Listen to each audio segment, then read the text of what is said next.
Welcome back to the Proko 3D YouTube channel. I'm Andrew Joseph Keith. Today we've got an exciting, budget-friendly DIY project for you clay enthusiasts out there.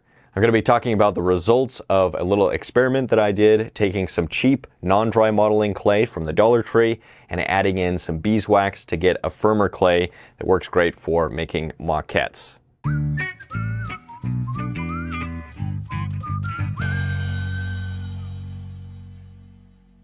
First, let's go over the materials that I used for this project. It starts with the non-dry modeling clay that I got from Dollar Tree, some beeswax, some old plastic containers, a pot, a stirring utensil, and a heat source. This video builds on some of the concepts that we talked about in the previous video on mixing muted colors using this non-dry modeling clay. So if you're interested on how I turned all of those bright colors into a consistent color mixture, you can watch that video. This non-dry modeling clay works great by itself. I've used it for many sculptures. It's surprisingly good quality for the cost. It's a plasticine type clay, which is oil-based, and I've used this clay for sculpting, and I've also made molds with it with a cheap silicone that I got from the hardware store. This is a great clay. It works great, but it is a little bit soft for my taste. Usually larger sculptures are better with this soft clay, which is good because it's cheap. But when you're sculpting small maquettes, then I prefer a little bit firmer of a clay that holds the details a little bit better. Now you can firm up this clay a little bit by cooling it down, but for a more permanent firmness, I wanted to add in some beeswax to this clay. Let's go over the steps of how I mixed beeswax into this clay, and then we'll talk about its properties and how it sculpts. First off, gather your materials. Next, we're going to mix the clay into a color combination that I like. I decided to go with this dark moss green color. I wanted to mix a color that was distinct from the reddish brown that I typically mix up because I already have a bunch of that reddish brown as well as some of just the dark gray with all of the colors mixed, and I wanted to be able to distinguish this clay at a glance. If you're interested in mixing this color, you remove the black, purple, brown, the dark green, and then half of the red, and include the white, pink, orange, yellow, light green, light blue, dark blue, and half of the red. For the beeswax, I have this light colored beeswax in pellets, which makes it easier for measuring and melting. Now I'm going to put the clay into a pot and mix in the desired amount of beeswax. I wanted this to be pretty waxy, so I'm adding a cup of pellets for every 2 parts of the modeling clay. So that's about 1 cup of beeswax per 1 cup of modeling clay, or 1-to-1 ratio. You can adjust the amount of beeswax if you want something that's a little bit softer. I imagine that most people want the clay to be a little bit firmer, but not quite as firm as I've mixed it. Now let's move over to the stove, and we're going to warm this clay at a medium temperature. This will speed up the mixing process and help the beeswax incorporate into the clay evenly. Keep your eye on the mixture as it melts. Stir frequently to make sure that the beeswax is fully incorporated into the clay. This should result in a smooth, uniform consistency. Once the clay is melted and liquid, you can turn down the heat, but stir for just a little bit more to make sure that there are no unmelted clumps of clay. Any unmelted pieces of clay will be a different color and consistency than the rest of the clay. And we want it to be one uniform color and firmness. Once everything's melted and well mixed, we can turn off the heat. Allow the liquid clay to cool down slightly, but make sure that it's still in a liquid state for this next part. Now we can grab those old plastic containers. I like to save yogurt containers for just these types of projects. Then carefully pour the liquid clay into these containers while it's still in its liquid form.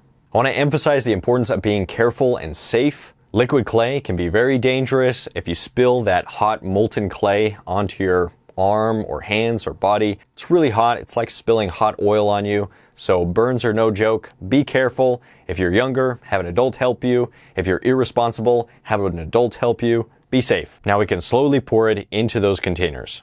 I've heard that it's a good idea to let the clay mixture set up for 24 hours before you use it. Somebody said that this just helps the wax to fully incorporate into the clay. So I set that aside and came back the next day. I found that with the wax added, this was actually hard enough to pop out of those plastic containers.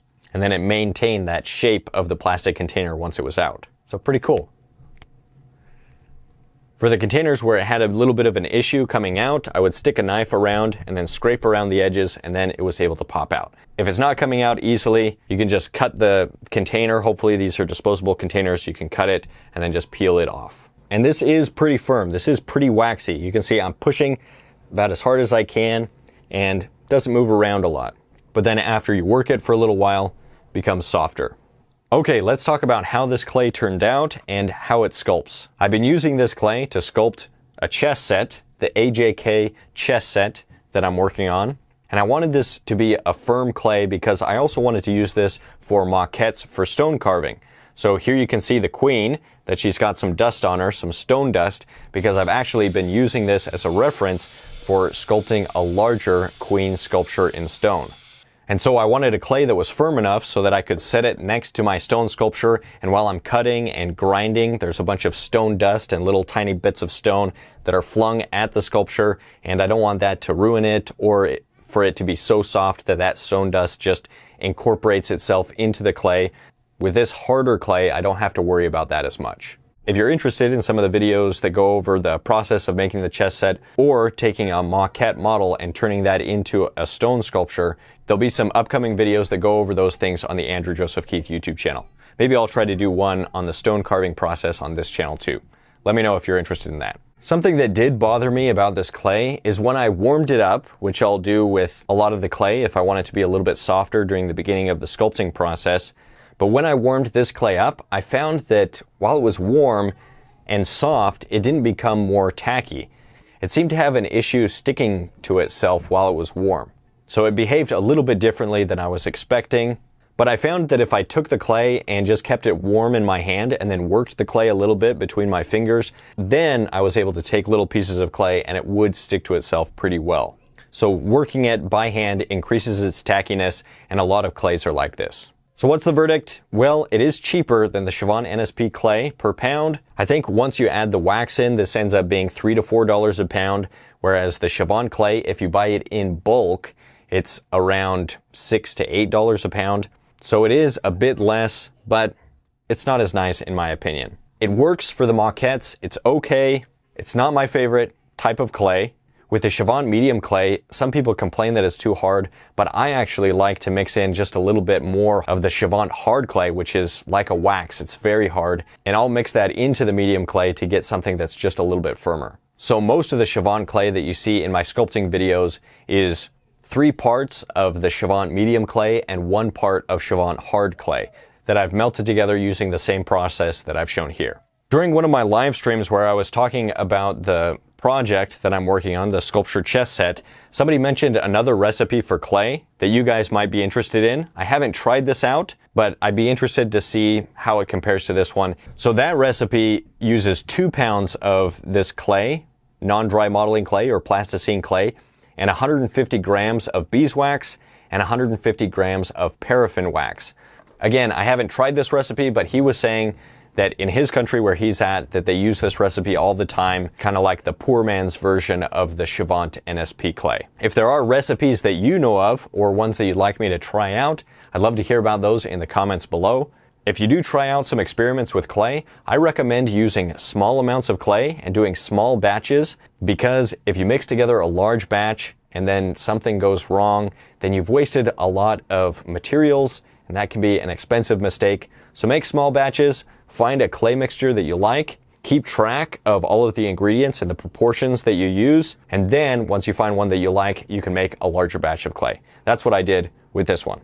In the end, the clay doesn't matter nearly as much as your knowledge of sculpting and how much you've practiced. So if you're interested in sculpting, if you'd like to learn everything that I wish I knew when I started sculpting, I definitely recommend checking out the Figure Sculpting Fundamentals course, which you can find over at proko.com/sculpture. There are links in the descriptions below for that course, as well as the portrait sculpting course. So if you're really interested in sculpting, I hope to see you soon in those courses.